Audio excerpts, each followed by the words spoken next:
नए हैं तो चैनल को सब्सक्राइब करके बेल के आइकन को भी दबा दें। जी हाँ दोस्तों, हैदराबाद चुनाव में भारतीय जनता पार्टी का सुपड़ा साफ। असदुद्दीन ओवैसी और टीआरएस पार्टी ने हैदराबाद चुनाव में लहराया जीत का परचम। भारतीय जनता पार्टी को चुनाव में लगा तगड़ा झटका।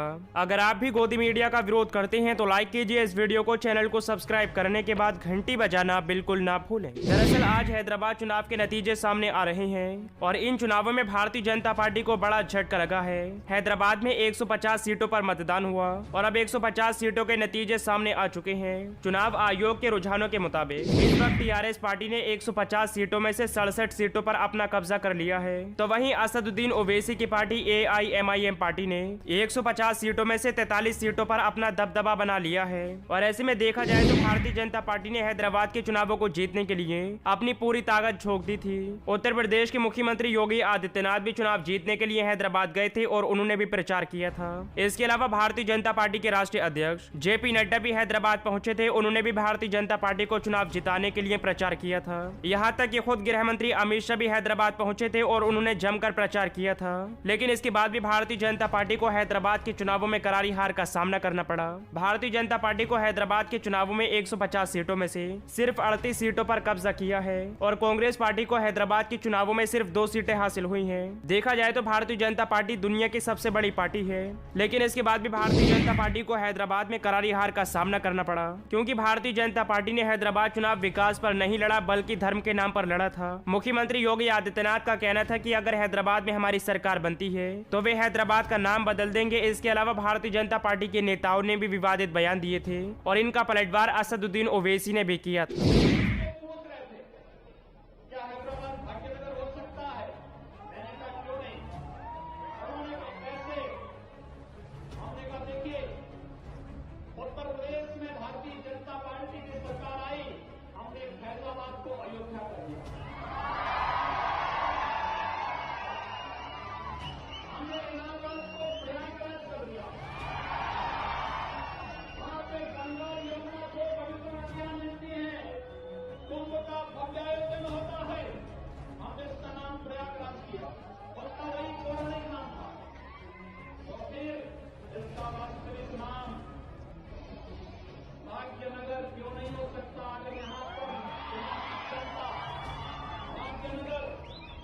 That Akbaruddin and Asaduddin Owaisi are speaking about development.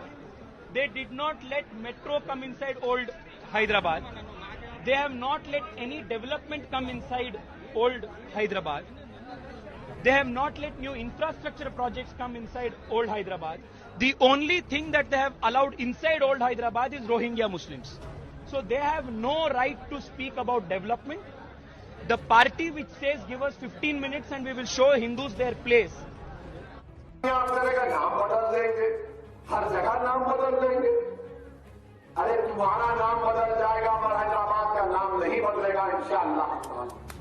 ये इनकी सोच है। वो चीफ मिनिस्टर आ गए यूपी से, उन्होंने बोले मैं नाम बदल देता हूँ। अरे भाई साहब, आप क्या ठेका लेके रखे? अच्छा इनसे पूछो ताजमहल कौन बनाया? वो नहीं मोहर बादशाह नहीं बना, वो और बनाए थे, हमारे अपने बनाए थे, इसलिए उस वहां पे हर चीज पे तक। अब कुतुब मीनार बोले वो भी नहीं है, क्या क्या अब कल बोलेंगे 4 मीनार कोई और बनाया था।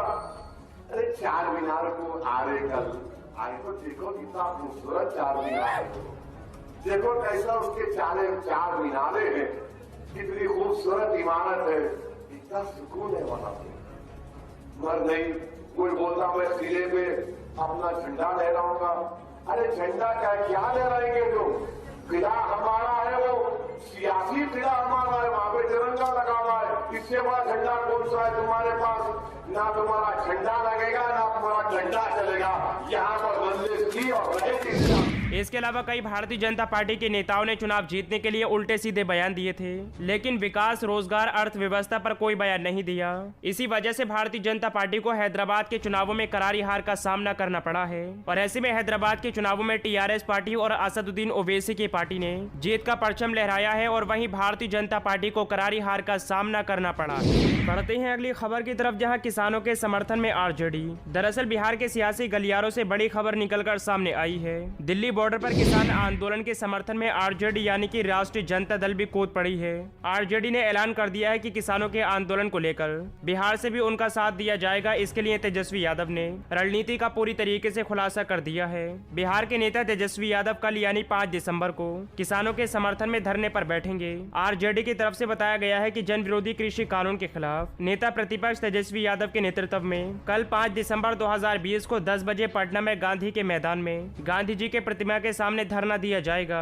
यानी कि अब किसान आंदोलन को लेकर तेजस्वी यादव और उनकी पार्टी भी आ चुकी है और तेजस्वी यादव का कहना है कि हम पूरी तरीके से किसानों का समर्थन करते हैं। हालांकि भारतीय जनता पार्टी और भारतीय जनता पार्टी के नेता लगातार किसान आंदोलन को बदनाम कर रहे हैं। भारतीय जनता पार्टी के नेताओं का कहना है कि किसान आंदोलन पूरी तरीके से नरेंद्र मोदी सरकार के खिलाफ एक साजिश के तहत पर कराया जा रहा है। लेकिन इसी बीच तेजस्वी यादव ने कहा है कि मैं बिहार के किसान और संगठन से अपील करता हूं कि इस काले कानून के खिलाफ सड़कों पर आएं और इस आंदोलन का मजबूत करें। पंजाब और हरियाणा समेत कई राज्यों के किसानों में आक्रोश है। ये वही सरकार है जो किसानों की आय 2022 तक दुगनी करने की बात कर रही थी, लेकिन भारतीय जनता पार्टी सरकार नरेंद्र मोदी सरकार ने एमएसपी को ही खत्म कर दिया है। कृषि को भी प्राइवेट हाथों में सौंपना चाहती है, जिससे प्राइवेट कंपनियों से किसान खरीद बिक्री करेंगे। देखा जाए तो तेजस्वी यादव ने कहा कि बिहार वासियों और यहाँ तक कि हर राज्य के लोगों को आना चाहिए और देश के किसानों का समर्थन कर इस आंदोलन को मजबूत करना चाहिए, क्योंकि जब से सत्ता में नरेंद्र मोदी सरकार आई है तब से देश की संस्थाओं और यहाँ तक कि कंपनियों को बेचने का काम कर रही है।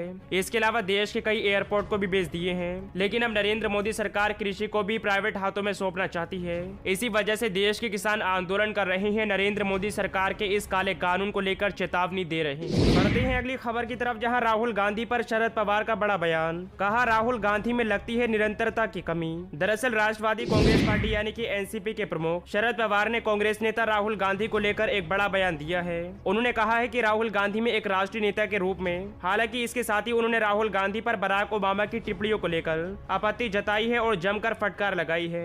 देखा जाए तो एनसीपी और कांग्रेस महाराष्ट्र में शिवसेना की सहयोगी है, लेकिन इसी बीच शरद पवार ने राहुल गांधी को लेकर तंज कसा है। मीडिया से बातचीत करते हुए शरद पवार ने राहुल गांधी की निरंतरता को लेकर बयान दिया। इसके साथ ही उन्होंने पूर्व अमेरिकी राष्ट्रपति बराक ओबामा की टिप्पणियों को लेकर कड़ी आपत्ति जताई। ओबामा ने अपनी किताब के जरिए राहुल गांधी पर तंज कसा था और ये कहा था कि राहुल गांधी के अंदर योग्यता और जुनून की कमी है। यानी कि पूरी तरीके से राहुल गांधी पर ओबामा ने तंज कसा था।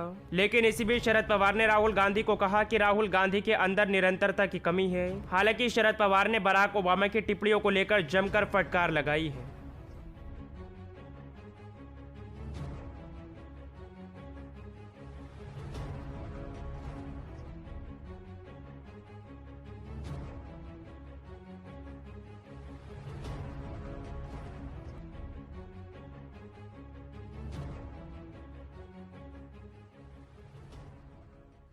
नया है तो चैनल को सब्सक्राइब करके बेल के आइकन को भी दबा दें।